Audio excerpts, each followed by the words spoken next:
Hello and welcome to another wonderful episode of Iron Port. This program is proudly brought to you by Serene Insurance, Gold PLC, the Ghana Revenue Authority, Ghana Link, Meridian Port Services, and Phoenix Insurance. Our proud media partner is the Business and Financial Times. This program is powered by the Ghana Ports and Harbours Authority. Now, this week we are taking a look at the electronic levy, also known as the E-levy, and we are looking at its impact on businesses. We had in the studio some two officials from the Ghana Revenue Authority who have also been telling us how they are resolving the challenges that are associated with this particular policy since its implementation. Let's take a listen. We have the clearing agents, the freight forwarders, we have the importers who on a daily basis transact business in our ports, and they also heavily sometimes depend on mobile money to pay their duties and taxes and all that. How are they able to utilize this particular e-levy platform to do this? Okay, so maybe I can take this one. Okay, so in order we can isolate the stakeholders within the value chain. So you have the importer who purchases a product and wants to import it to the country. Yes. Now, the importer has to deal with freight forwarders, right? Someone who is going to assist them with transportation, moving the item from where it is to where he is. Yes. So now this freight forwarder, as part of how the law has been crafted, we have what we call merchants. Yes. Now, we have what we call, in the Act, we have what we call specified merchant payment. Now, if you are making payments to this freight company, so long as the freight company is registered with GRA for income tax or VAT, you will not pay e-levy as part of the transfer you are making for the services they have rendered you. Right. Now, as soon as you import the good and it gets in country, you now have to rely on either a customs broker or what we call an agent to enable you clear your goods. Now, once the declaration is made, you have to make payments for the duties and taxes that apply. But then the law specifically indicates that duties, payments for taxes, fees, and services are exempt.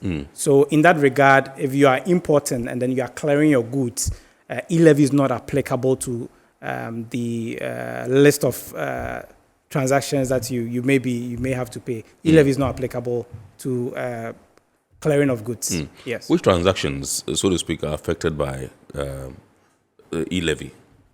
Okay, so you have. Can walk us through. You have. We talked about mobile money transfers. Yes. So that is one.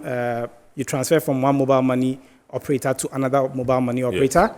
Then you have transfers within the same mobile money operator. So, for example, if you have Airtel Tigo and you have another wallet that belongs to Airtel Tigo, so transferring money between the same mobile money operator.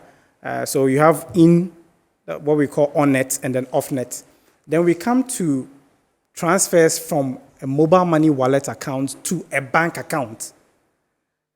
So if you cross from the EMI space, that is what Isaac talked about, the electronic money issuers, the telcos for that matter, and you now transfer to a bank account, it is also in scope of the levy.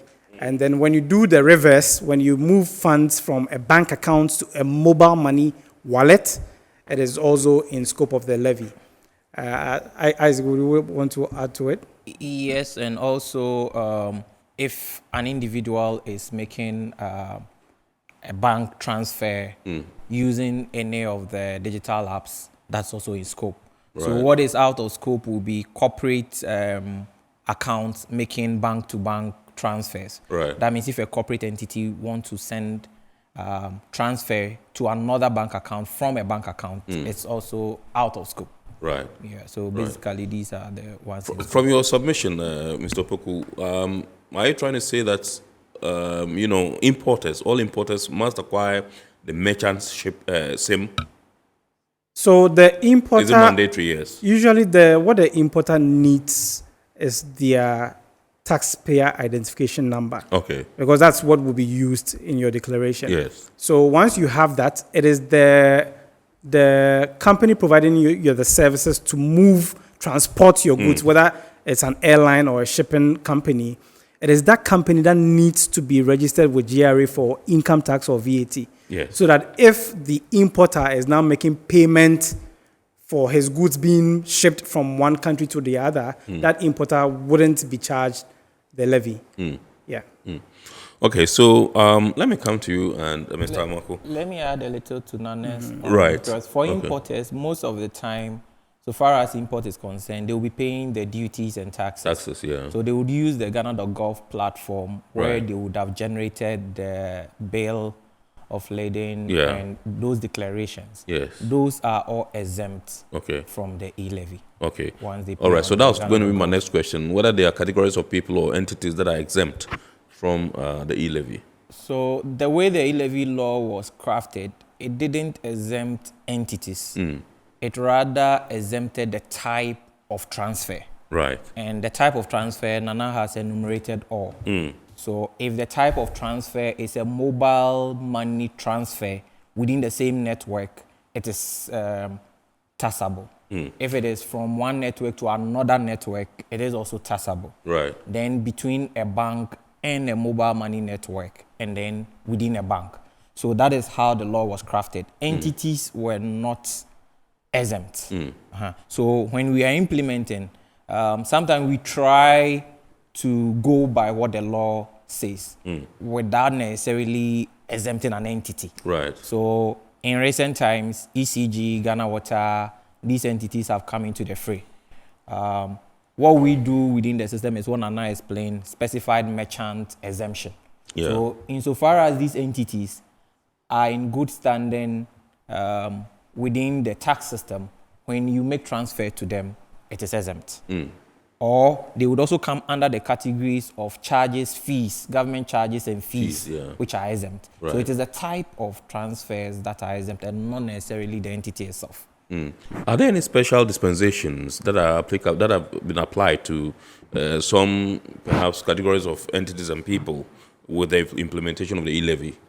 Okay. So as Isaac did mention, there's no single entity that is exempt. However, it's the type of transaction that an entity decides to embark on. So, for Right. example, if a company that owns a corporate bank account decides to disburse funds, whether it's salaries or loans, to its employees, and the employees have bank accounts, Yes. that entire process or that entire transfer is exempt of the levy. If that same company decides to transfer funds to a number of employees who have mobile money wallets, Yeah. it is taxable.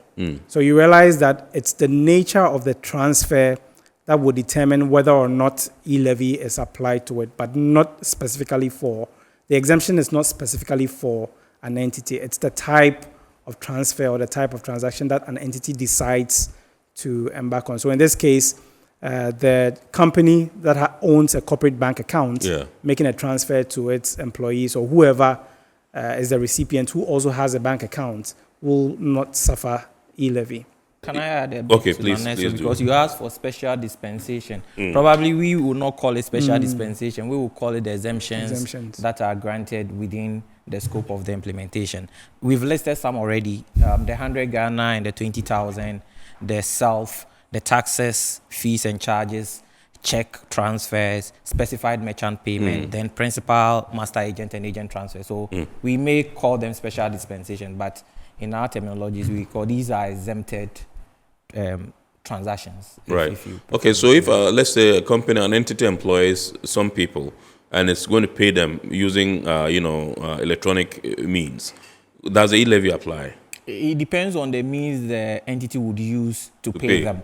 So if the entity decides to use, or it involves mobile money, then there is some charges. Charges, that But would if it apply. is purely bank Bank. transfer, since the source is corporate, there is no E-levy applicable. Yeah, so it is the type of transfer that you choose that determines if the levy applies or not. You mentioned the taxpayer identification number, that's a TIN number. Yes. And I know that the Ghana card number has become the TIN number Yes. as it stands. Yes. So it means that if you don't have a Ghana card now, Yes. it means you don't have a valid tax identification number. Perfect. Is that so? That's so. Yes, so for individuals, yes, your Ghana card is now your taxpayer identification number. For corporates, it's still same, nothing has changed. And then per the NIA law, not everyone is required to have the Ghana card. So if you are part of the persons or entities who are not required to have a Ghana card, then it means you fall back to the status quo. GRA will issue you the regular taxpayer identification number. Aside that, any other individual who qualifies to get or who is eligible to receive a Ghana card can use that Ghana card personal identification number as your TIN. Right. Okay, so tell us, what's been the level of cooperation from the generality of the Ghanaian people since the implementation began? We'll categorize it into two main groups: the charging entities and the normal citizens. Yeah. Sometimes because of misunderstanding and also improper configuration on the charging entity side, you have a number of customers being charged the E-levy, especially when it relates to their Ghana card. Right. What we've realized is that some of these customers have provided their Ghana card to their banks or their telcos, but the telcos haven't updated the LMAS. Right. Sometimes they confuse their internal system, which is their banking app, from the LMAS integration. They're two separate entities. So if you do it on your banking app, but you fail to do it on the E-levy platform, the customers would incur wrongful charges. So that has been the complaint, these wrongful charges. And also, when it happens, how do the customers get their refunds? That also, there is a big challenge. Yeah.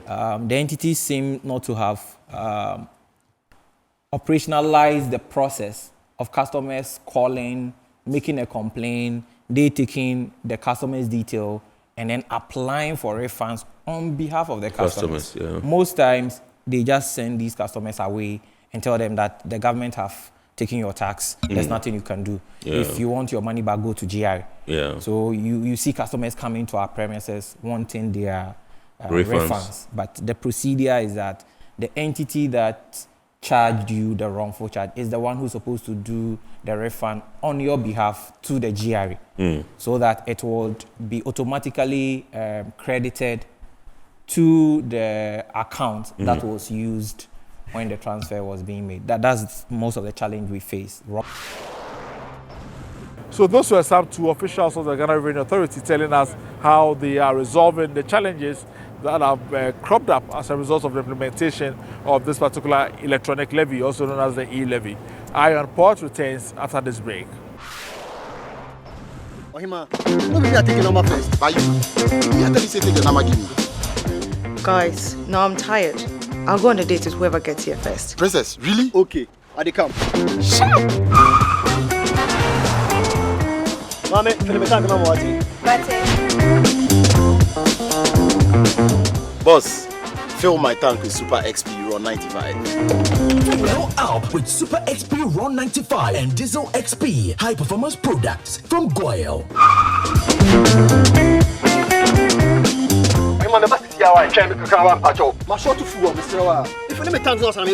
Sorry, Tony got here first, so I'm stepping with him. Oh, cut him. Hey, go for mommy. Choose Super XP Ron 95 and Diesel XP for an energizing driving experience. Always go for Goyle Super XP Ron 95. Goyle, good energy. Goyle is good energy. Electricity. Then pay your taxes. Yeah. Our taxes, our future. Because you see, without our taxes, we wouldn't have good roads, good schools, better hospitals, street lights, and other very important social amenities. When we pay our taxes, we give our children free and quality education. Talga, my money too small. Why should I pay my tax? Look, small. Salifo, it doesn't matter how small or big your business or income is, you still have to pay your taxes. The little taxes from each and every one of us, when put together, could give your community clean water, or that deprived school with tables and chairs. Please pay your taxes. It is your responsibility. It is your civic duty. It is the law. Impressive factory. If only I had listened to you, I wouldn't have been in this mess. That devastating fire virtually wiped out the whole factory and my warehouse. Remember my misfortunes last year? Serene Insurance Asset All Risk Fire policy that I took were there to pay for my damaged stocks in the warehouse. And my machines that were affected by the floods have been replaced. My accident vehicle is back on the road thanks to Serene Insurance motor policy. Currently, my goods are on the high seas covered with their marine cargo insurance policy. I was just telling Ajima about Serene Insurance. Oh, Ajima, tell him more. As a road contractor, I make sure I do my contractors all risk insurance for the projects and then workers' compensation for all the workers on site. With Serene Insurance, they will make sure they will cover your unknown tomorrow today. Serene Insurance, a new face of insurance. Call us now.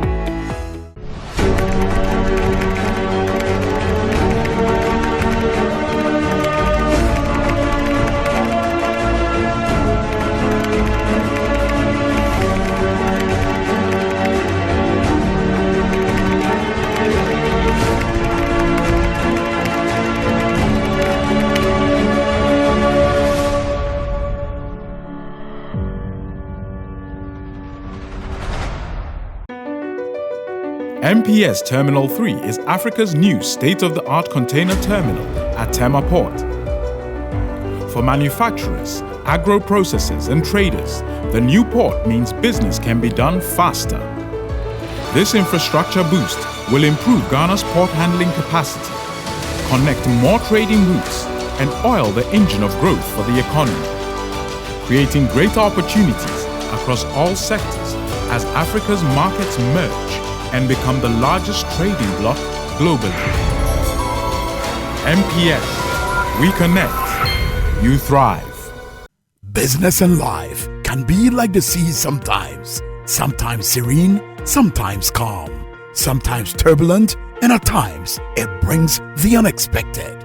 However it is like, trust Phoenix Insurance for your home, car, business, and marine insurance needs. Call 0302 246 319 or 0243 690 492. At Phoenix, you experience a delightful service delivered with wisdom.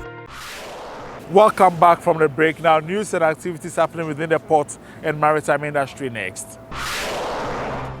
The Minister of Finance, Mohammed Amin Adam, has lauded a collaboration between the Ghana Ports and Harbours Authority and the Customs Division of the Ghana Revenue Authority, urging them to even tighten this relationship for the purposes of maximizing revenue generation and improving trade facilitation. This came to light when the minister led a delegation to the Port of Tema, where he called on the Director General of the Ghana Ports and Harbours Authority. Revenue is number one priority for me, because whatever we want to do as a country, whether we want to build infrastructure, we want to pay salaries, pensions, everything depends on how much revenue you are able to generate.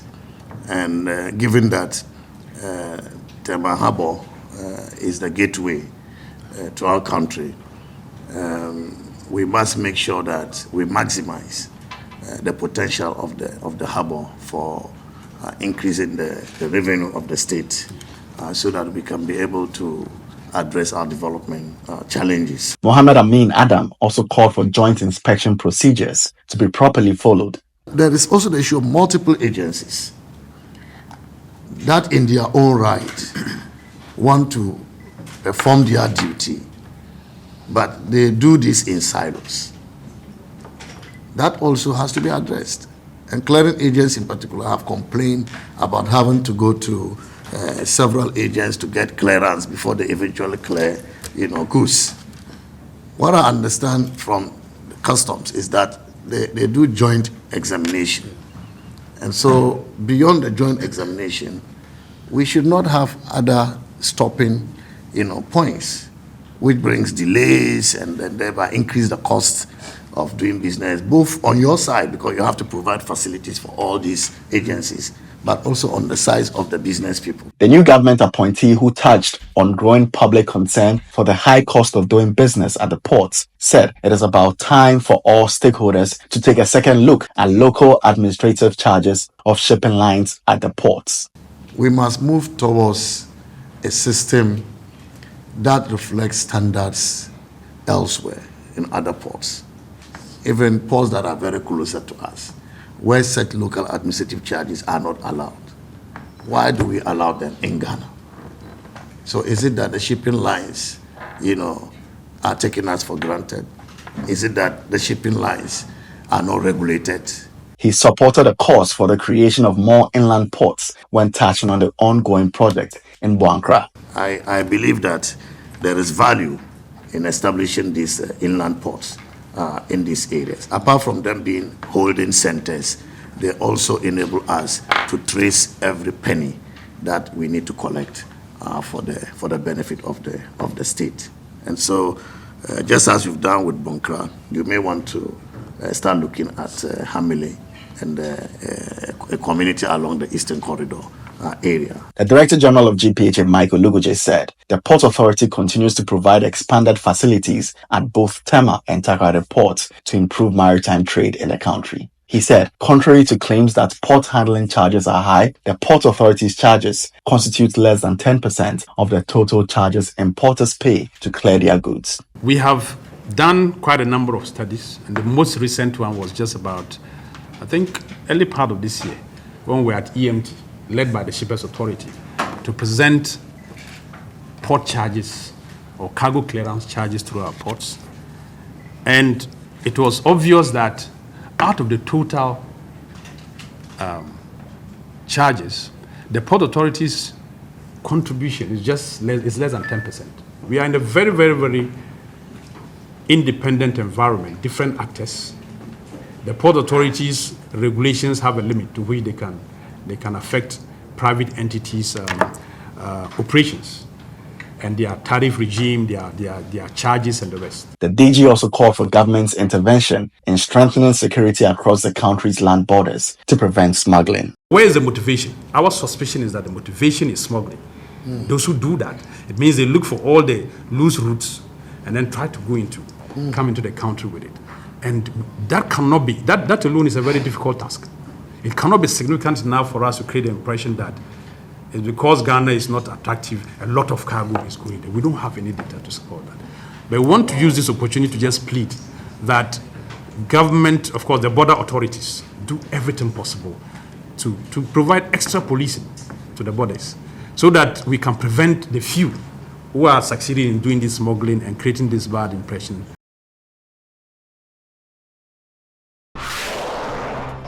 Earlier, the Finance Minister, Mohammed Amin Adam, called on the Tema collection of the Customs Division of the Ghana Revenue Authority, where he engaged staff and management of the Customs Division in Tema. Applauding the collection's contribution to the kitty of government over the years, the minister encouraged the uniformed men of Tema Customs to double up efforts towards meeting revenue targets given them this year for national development. If you collected 95% of your target in 2023, that is a decent performance.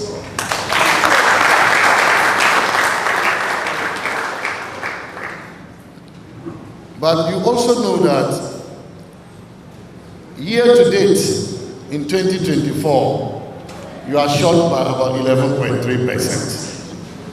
And so like every institution all over the world, even where your performance is excellent, there is need for improvement, so that you can maintain that excellence. The finance minister assured that his outfit will work hard at ameliorating the challenges that come up during tax administration at their various stations. Revenue mobilization will be my number one priority. And given that you are the foot soldiers of our country when it comes to revenue mobilization, my role as Minister for Finance will be incomplete if I do not have interface with you, if I do not interact with you, if I do not understand your challenges and seek to address those challenges. And this is why I'm here today. The Commissioner General of the Ghana Revenue Authority, Reverend Ameshadai Owusu-Amoah, reassured the Tema collection of customs of the authority's maximum support in its revenue mobilization efforts. And as I mentioned earlier on, this collection contributes about 95%. So it means that if we grow Tema, then we are growing the revenue. However, we will not say that we are leaving the other areas untouched, because for all you know, These are other areas too that if they grow, they will be able to dilute the concentration on Tema. For his part, the Commissioner of Customs, Zaidu Idrisu Idisa, re-emphasized the importance of Tema collection to the work of customs in Ghana. More than 90% of all the goods that are imported or exported do so through the Tema Hub. And for that matter, almost 90% of customs revenue in terms of taxes and duties are generated at the Tema Hub. Additionally, the sector commander and others who have spoken before mentioned that Tema is the customs university.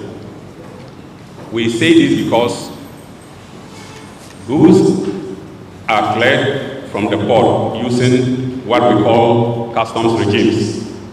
And it is only at the Tema Harbor that we have all the regimes operating. The Tema Sector Commander of Customs, Cristiano Odieje, revealed that progressive steps are being undertaken to address challenges encountered in their work to optimize revenue collection. The challenges we have faced with the substance regime is rigorously being addressed. Our warehouses are audited quarterly by the officer in charge of the housing with the assistance of the substance regime office and our headquarters. Transit goods are also being monitored by the e-banking device as well as the e-banking office and our headquarters.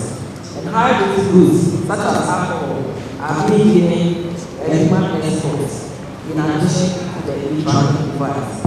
And this has yielded results as we have intercepted several consignments that were supposedly going on transit which have been diverted. These goods are also being closely monitored to care and use. Not long ago, we found vehicles in the diesel container with the help of our science. So those goods were also intercepted. Despite these challenges, she said, her outfit will remain committed to excellence. It's time to take some international port and maritime news. An operation to recover the bodies of 4 more people presumed dead continues after a container ship crashed into a bridge in the U.S. city of Baltimore. 2 victims of the collision involving the Singapore-flagged Delhi, which struck the Francis Court Key Bridge as a left port on Tuesday, have been named. Investigators have boarded the ship and recovered its data recorder, similar to a black box, officials say. The U.S. Coast Guard says more than 1.5 million gallons of fuel, oil, and cargo containing hazardous materials are on the ship, but there is no danger to the public. All 22 crew members, who are all Indian nationals and were not hurt in the crash, are still on board. The bridge snapped and plunged into the Patesco River on Tuesday about 1:30 Eastern Time, also 5:30 Greenwich Meridian Time, after the Delhi container ship crashed into it. The vessel had lost power and issued a distress call moments before, but could not change course in time to avoid crashing into the bridge. Danish shipping giant AP Moller Maersk has revealed that more than 660,000 TEU were transported in 2023, saving over 683,000 tons of greenhouse gases from being emitted into the atmosphere. The ship owner marked a strong growth of Maersk Eco Delivery Ocean products last year. 212 of the company's clients opted for Eco Delivery Ocean for their seaborne cargo in 2023, were shippers from various sectors including retail, lifestyle, and automotive companies. Specifically, Maersk defined green fuels as fuels with low, that is 65 to 80%, to very low, that is 80 to 95% greenhouse gases emission over their life cycle compared to the fossil fuel. The fuels and the supply chain are verified by the International Sustainability and Carbon Certification, ISCC. Now, schedules of vessels in the port, those at Takoradi and those expected in the coming week, plus the Bank of Ghana exchange rate you need to know to clear your goods from the ports next.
It's time for the word of the day.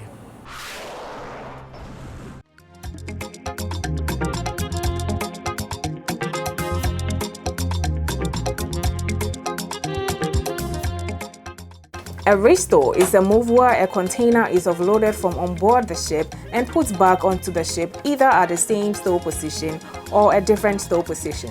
This could be due to incorrect storage of a container or a change of destination was requested at the later stage.